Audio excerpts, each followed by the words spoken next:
Freya Dupree, the ancient recruited in Johannesburg. Now this is the Great Yacht, which brings us back to Poco. Poco the killer. Well, look who it is. Silas, the San Francisco... Ayumi. Bollocks. Accident Man, Hitman's Holiday. It's the biggest and bloodiest ever. Sit tight as we review on what really happened, with the killings and the rest. Movie Flakes is here for you, which provides you with spoilers, reviews, and full breakdown. Don't go anywhere. A brand new comedy-adventure movie is a fun fusion of action and British humor. It doesn't have the best or the sharpest wit or sarcasm, but it does contain the insult humor phrases that are seldom used in many English comedies. Scott Adkins wrote the sequel's story, while Stu Small wrote the script. The movie's hitman hero, Mike Fallon, is on vacation and goes to a concert to assassinate an artist who is about to perform in front of a packed house. He departs from London for Malta, an archipelago close to Italy, and arrives fully equipped with a number of phony IDs to hide his identity. A masked assassin attacks him right after giving him his cash for completing his previous job. Mike gets into a heated argument with the individual, and after much groaning and grunting, he is able to knock the person to the ground. Finally, he begins constantly chanting Flamingo, which Flamingo.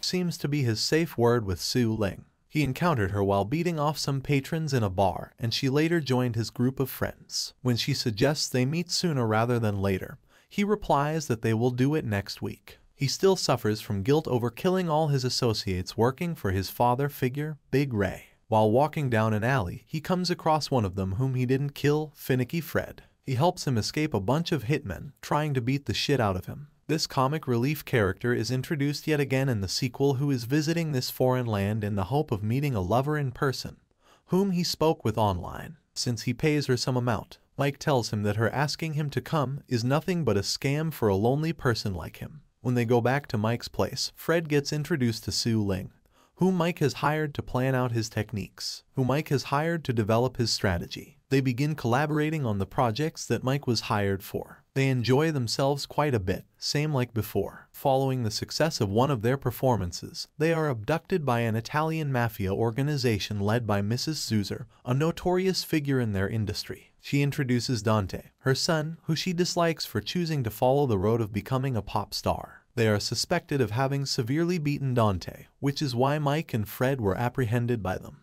She then informs them that a CEO from Scandinavia has offered Dante a deal after he refutes her accusations. He must track out the assassin and execute him. He gets thrown out of their car and onto the streets even though he doesn't immediately accept the request. He decides to get a drink to relieve his stress and runs into Big Ray when he is eating and drinking.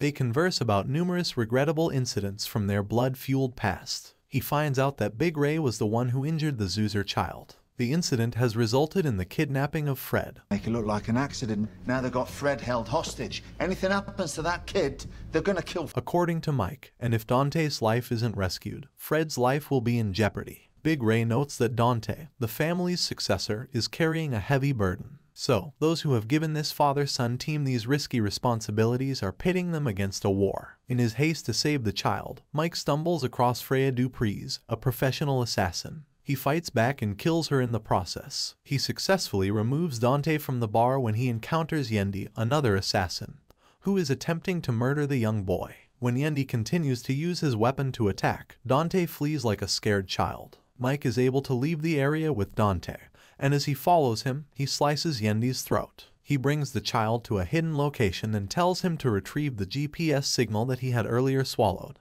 He is soon joined by Sue Ling as well. She arrives to assist him, but he tells her to go straight away. When Silas, the San Francisco Strangler, arrives at the scene, Poco, the killer clown, also appears during their verbal confrontation. No matter how they try to harm Silas, the psychotic clown killer knocks him down with his hammer. He rises, laughing crazily. Silas gets up in the midst of Sue fight Lings with him, but Sue Ling prevails by strangling the aggressor. Additionally, Mike continues to pummel the murderer until he concedes defeat. Dante spits out his GPS signal tracker in the meantime. Don't forget to like, comment, and subscribe for more videos.